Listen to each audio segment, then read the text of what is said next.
Well, Peter Nestler, I am so excited to have you on the Collide Kids podcast today. Well, I'm excited to be here. Yeah, this is so fun. Our friend Yancey connected us and told me I definitely should talk to you. Would you just tell everybody what it is that you do? I am a professional jump roper, which I know Ooh. sounds like a very unusual job, and it is. I travel around the world doing jump rope and unicycling programs. I do a lot of school events. I do a lot of school assembly programs. We do a lot of church events, and we literally go all over the world. I was just over in Dubai and not too long ago doing some shows, and so literally everywhere in the world doing jump rope stuff. And then with all of that, I have 7 world championships that I've won, and I've also broken 12 Guinness World Records. Ooh. Okay, I'm really excited to talk to you about this. But before we do that, because this is a show for kids, I always ask my guests to tell me a joke. So, do you have a joke for us today? Yes, I had to find a jumping joke Okay. sort of fit the mood here. So, can a frog jump higher than a house? Can a frog jump higher than a house? I don't know. Well, of course it can. A house can't jump.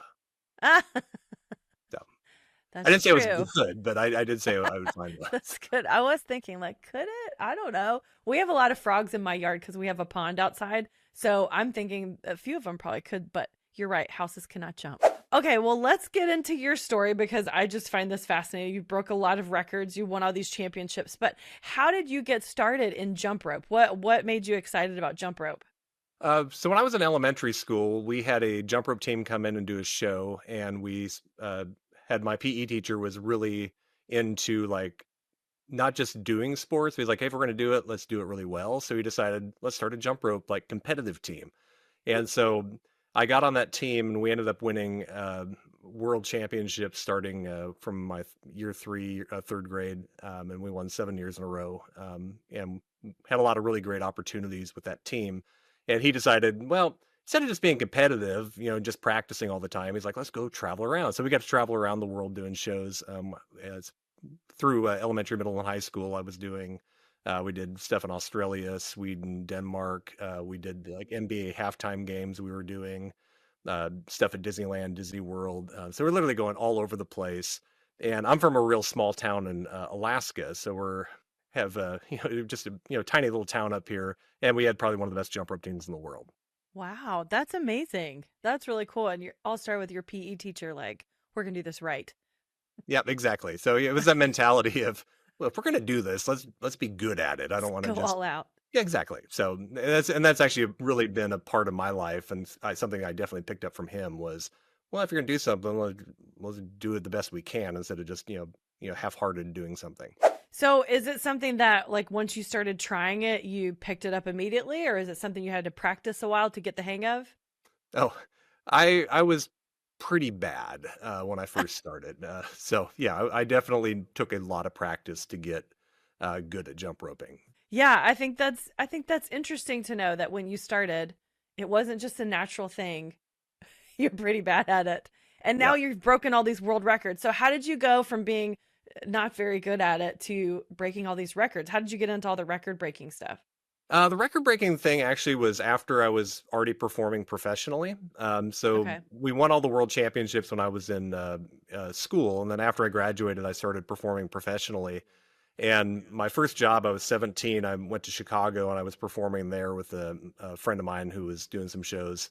And so I was teaching him some jumping stuff, and he was helping teach me more the business side of things. And then I started my own business. And so right after my wife and I got married, we got hooked on to doing a school tour. So we were doing about 400 schools a year around the United States. And so we were just driving place to place to place. And when you're living a life on the road, just going from school to school, it gets a little boring, just because you're doing the exact same thing every day with not a lot of sleep. And so during that time, I was looking for things that could kind of, sort of shake things up a little bit for me as far as like my workouts. And saw this.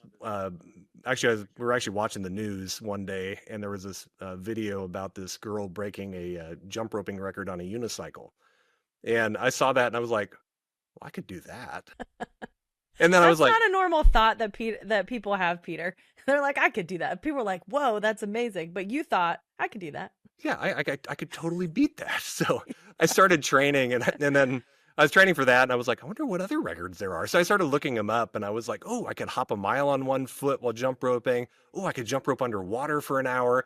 And I'm going through all this stuff, and like I said, most people are just like, that's not normal. And I'm just like, this sounds awesome. So I started training for all these different records. And at certain points of time, I was actually training for like 3 or 4 records at once. Hmm. And so it just allowed me to kind of work on something different while I was waiting around for kids coming in and out of assemblies. And so I'd just be in the back jumping on my unicycle or, practicing hopping on one foot or, all sorts of random things. Do you have like a person that's training you, like a coach, or was it something you were just learning yourself? Most of the stuff I did just by myself at that point for all the records. Having been on the jump rope team and having all those coaches for all those years, I had a lot of really good discipline and things kind of figured out on how to develop training plans and how to like work towards specific goals. So Hmm. with the records, I knew like this is what my target is, this is what I want to reach. And so then I was able to kind of look at that and say, okay, well, where am I really weak? And then I always start with my weakest point and say, okay, these are the things that I need to work on the most, and I would train those. And then while I'm doing that, it helps my better side get, improve as well. So I never actually really had a specific coach for those records, but knowing the technique, and I'm really self motivated and disciplined. So, Yeah, I think that's interesting because I'm a voice and a piano teacher, and so I talk to my kids when I'm teaching them about like if there's a part of the music that you keep messing up on, or you're like not good at, you're weak at, that's your weakest point. Keep going over that part over and over again until you get it, and then you keep building from that.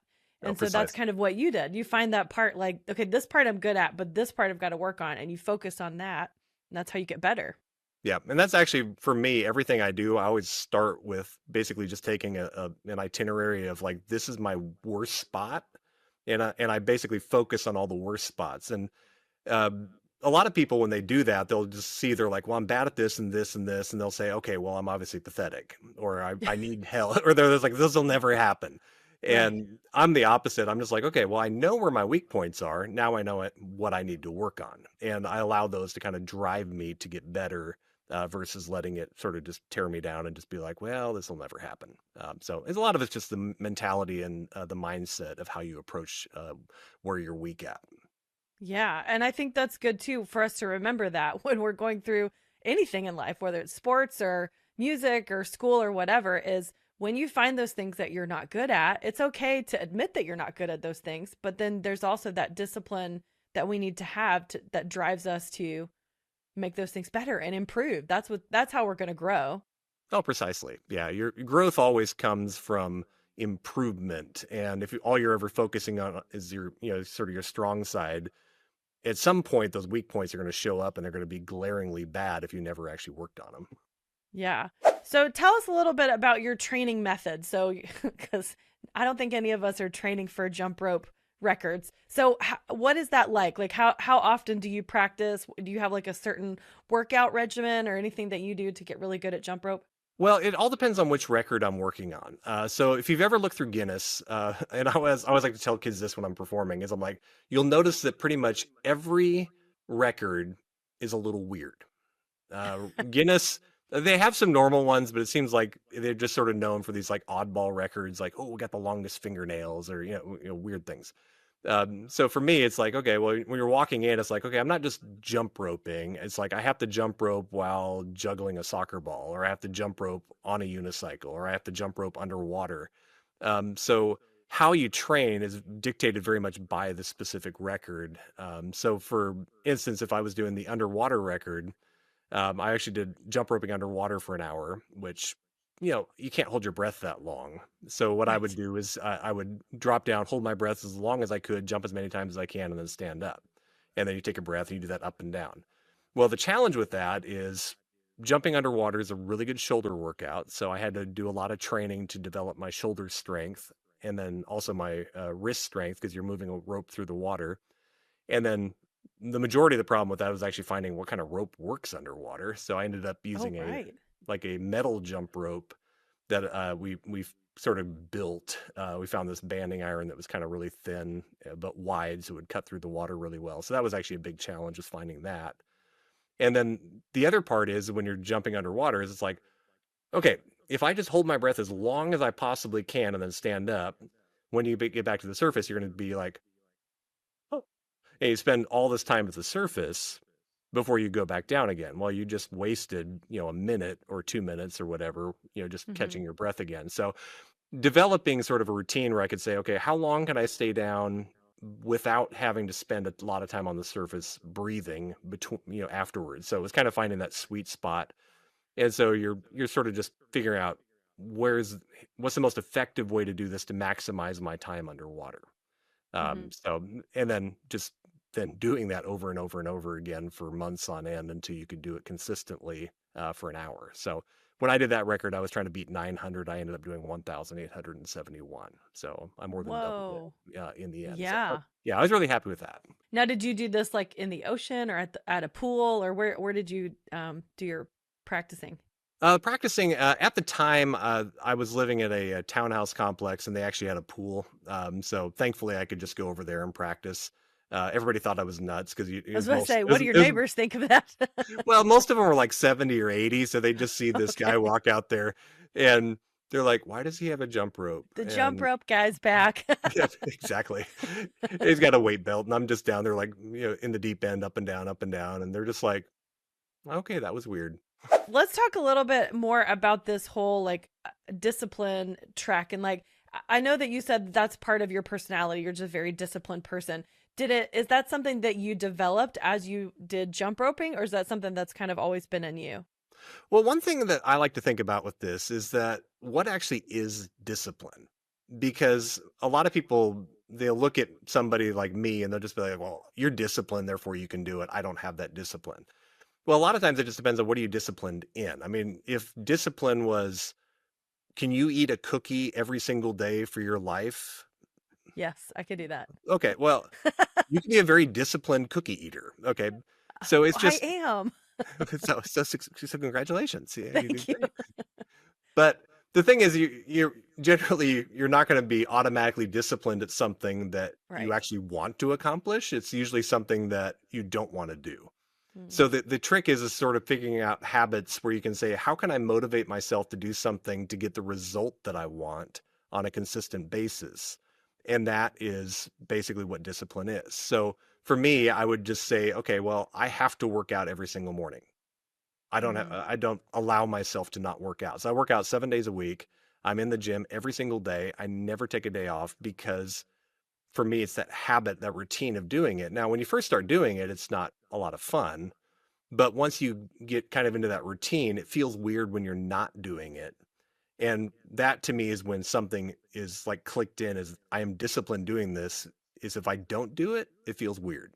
And Yeah. so just having that routine and just, basically picking something that you can do every single day. And so some of the ways to do that is because people are like, how do I start with that? Is whatever you're trying to be good at or you develop that habit or that discipline, you want to pick something and make it as easy as possible to do. You don't want to have a 37-step process before you can start something. For instance, like if you were to, I don't know, we'll just go say with going to the gym, just because I'm already talking Hmm. about that. Yeah. So instead of saying, okay, well, if I got to go to the gym, it means I have to wake up 3 hours earlier than I actually want to wake up. It means I have to, drive 37 miles to get there. You just have this huge, set of problems that you have to overcome. You just want to make it as simple as possible. So you set your clock for, okay, this is, if I wake up at this time, you have your clothes laid out. So when you wake up, you don't have to think about it. You just put your clothes on, get in the car, you drive. Hopefully you want to pick someplace that's close to you. You get in there, you already know what you're going to do that day. And so everything's just as simple as possible. So that way, when you show up to do it, you actually can do it without having to really process and think through and, overcome a lot of difficulties. Hmm. So that's usually the biggest starting point is just trying to make it as simple as possible to actually, get in the habit of doing, whatever activity you're trying to do. Yeah, I think that's good. I think another thing is learning to love the journey and not just waiting for the result to be when you're happy and excited about what you're doing, but learning to love, like we're talking about working out or like the process of training and disciplining yourself. And if you learn to love that, that's going to be a lot easier to get into it than just waiting for it to be completely results driven. Oh, exactly. And the funny part is like having broken all these world records. One question people always ask is they're always like, "Oh, how does it feel when you break a record?" The reality is, it's often a big letdown. Like you've been training all this time. I know I can break it. You go out and you do it, and you're just like, I thought I would feel something more with that, Right. but you're just like, well, I guess I'm done. Now what? Uh, Right. Back to training. the funniest one out of all of them was there was when I did that underwater record. It was like, I'm jumping underwater for an hour, and when I got out of the pool, they're just like, "How does it feel?" And I looked over, and I was at this YMCA, and they had this big sign above the pool that said, "Do not pee in the pool." And they're just like, "How's it feel to break a record?" And I was like, "Give me a minute, I'll be right back." so, Yeah. so like the reality, I was like, that's all I felt. Like I just had to go, and You're it's right. just like nothing to do with the record, any way, shape, or Right. form. And so if your focus is like, once I get there, I'll finally be happy, if that's how you think life is going to actually make you happy by accomplishing things, it's not usually the case. The journey Yeah. really is where happiness comes from. And it's kind of that struggle and that constant kind of push where you're kind of pushing yourself a little bit more and more every day. That's actually where happiness is found. It's like um, you can't really keep satisfaction. It's something you can have for small moments through a struggle and through a journey. That's actually where happiness is there. And then once you get it, you can't really keep it. There's no way of just holding on to it, be like, okay, now I'm going to be happy for the rest of my life. That's not how it Right. works. So you're going to have it for these fleeting moments. It's usually during the struggle where you're going to feel that happiness and that joy. And then once you've won, it's like, okay, cool. Now what? And that's where I'm like, for me, I'm like, okay, that's why I keep doing records. It's like, well, I need another challenge because that's where you find that happiness. So I love this idea of you talk about, I think this is something you get to talk about with the assemblies and schools and things like that, is about owning your identity. What is it about owning your identity that's important for you to convey that as a message? Oddly enough, this started when I was going through the Ten Commandments. So you sit there and you read through the Ten Commandments, and one of them is "Do not take the name of the Lord thy God in vain." If you go with the old King James version, Mhm. um, and a lot of times people are just like, "Well, you just can't cuss and say God's name," and which obviously you shouldn't do. But I don't think the commandment has anything to do with that. It's actually more about owning an identity. That if you're saying, "I am a follower of God," that means that your lifestyle should reflect what you're owning. Yeah. And so my example, just from the way my life has gone, is being a jump roper. I could either be embarrassed of that, or I can really own the fact that that's who I am. And it really stuck out to me when I was in high school because I had this, being in elementary school and on the jump rope team. Okay, you can be kind of cool. You get to middle school, they're like, "Are you still doing that?"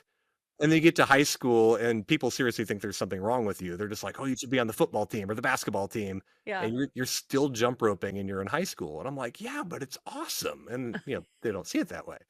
Well, I had this one kid that was in my school and he would sit behind me in one of my classes and he would just say, "Jump rope's a girl sport." And it was just so annoying and kind of embarrassing at the same time until one day it kind of struck me. I was like, jump rope is a girl sport. That's not a bad thing. Because here I am, one of the few guys doing it, and so I'm like, Mhm. when I'm traveling with a bunch of girls. They smell better than guys do. They're a lot prettier than guys, and we're getting this opportunity to travel around the world with a bunch of girls, and then just the fact that there were just so few guys doing it at the time, we had opportunities to travel that most people wouldn't get to go because anytime somebody would call our team up, they say, "Hey, we want your team to come down, but we really want you to bring your boys because we want to show people that it's a sport for both boys and girls." And so me, my best friend, and a couple other guys, we had like four really good jumpers on the team. We had opportunities that came up just because we were different than everybody Mm. else. And by owning that identity and just sort of saying, okay, you know what? I am this person. I am a jump roper. I would get the opportunity to go travel and do so much more than somebody that would be kind of embarrassed of that same position. And this plays out in so many different areas in life. If you're a person that looks at yourself and you see yourself as kind of a loser who's quiet and you're just sort of all down on yourself all the time, that's going to reflect how you interact with other people and how you interact with the world. Your Right. identity is owned by this, I'm just a quiet person that can't accomplish anything, versus somebody who is, just like, you know what, this is how God made me. This is my personality. This is my talent pool. This is what I'm good at. and they own the fact that this is who I am, they're going to be a lot more confident in going out and trying to accomplish things. Yes, I think that's so true. And I think it's really interesting to always consider how God made you is the most important thing, not what other people say you are. Because if we're always relying on what other people to tell us who we are, we're not going to get very far. We're not going to do the things that God created us to do. He created us. And we're all made so differently. I mean, everybody's got a Right. different skill set. And I think so much time is spent, like, especially you go through like middle school and high school kids, it seems like they're so focused on saying, I don't want to stand out, I want to fit in. And all their effort is put into trying to be just like everybody else. But the reality is, whenever you meet somebody, what is it that you remember about them? You remember the unique qualities, what's different about them. You don't just like walk up and be like, wow, they're wearing clothes. So do I. This is Right. amazing. We're the Yeah. same. Yeah, we're exactly the same. I mean, the thing you remember about people is always those unique things. You're just like, wow, that guy's got a really interesting haircut, or or that girl's earrings are really different. And you Yeah. remember the unique parts about somebody. And once I kind of grasped that with myself, I was like, you know what? This is who I am. I'm like, I am very unique. I'm very different.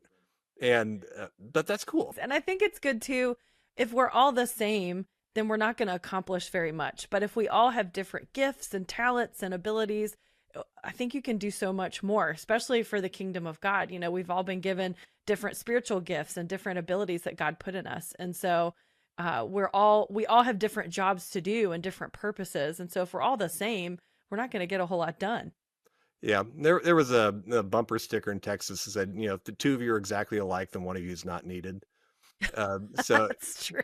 it's we all are different, and the reality is we're going to connect differently with different people, and trying to reach people, just sharing the love of God with people. It's like I'm going to connect with some people very differently than somebody else, and how who's going to reach this person? It might be me. It might be somebody that's really into yo-yos. I mean, like, who knows? I mean, they're just how people connect and react. It's just we're all important. We all have an aspect and a part to play in this journey, and especially trying to reach people for Christ.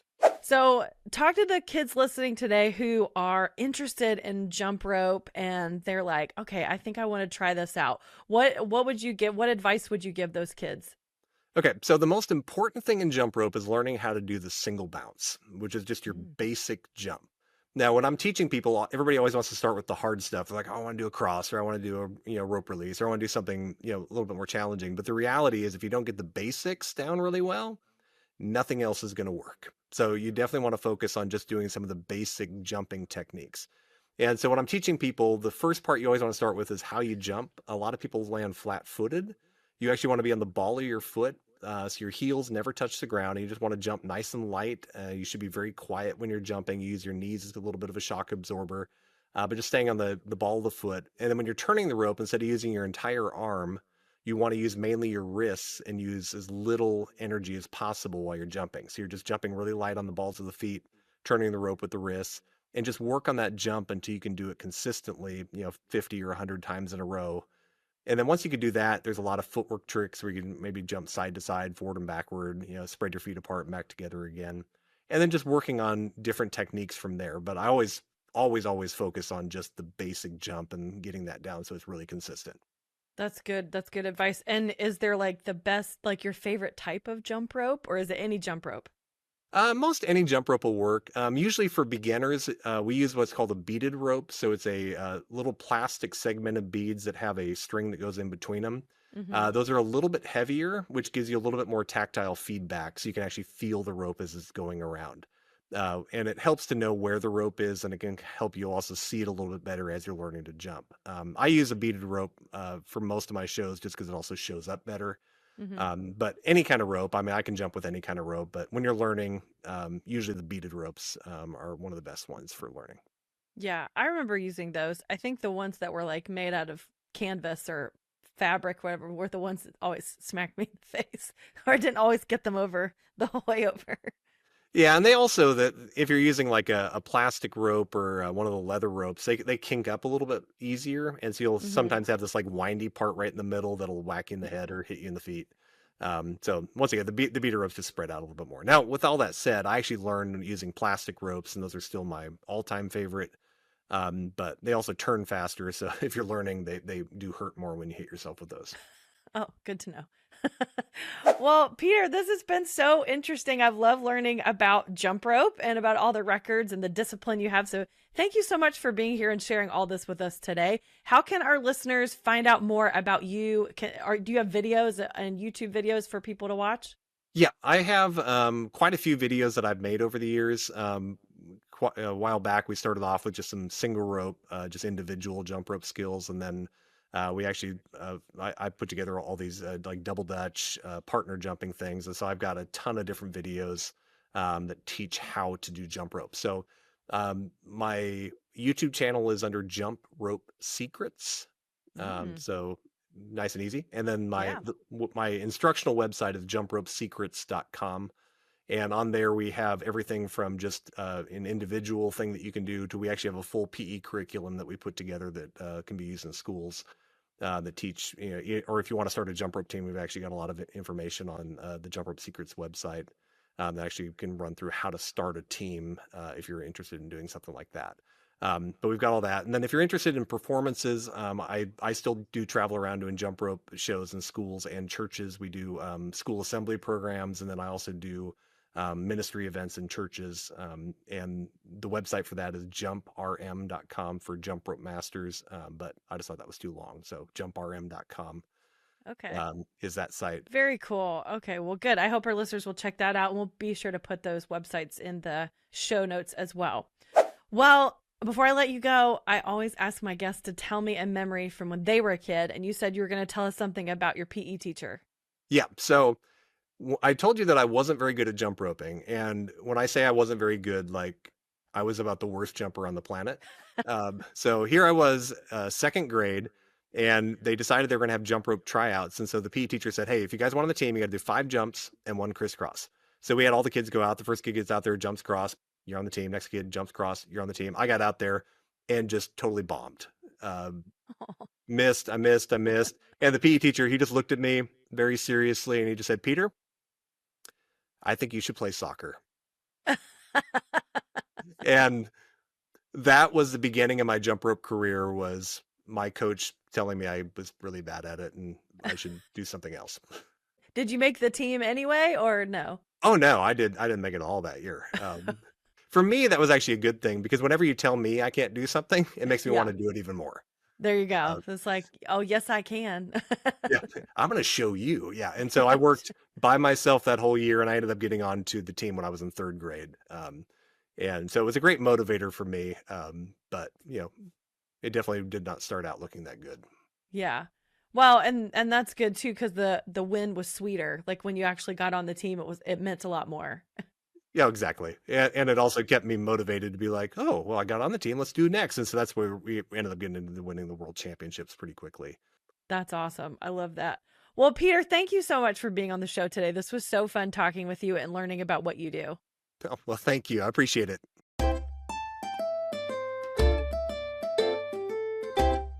Okay. Do not be overcome by evil, but overcome evil with good. Romans 12:21.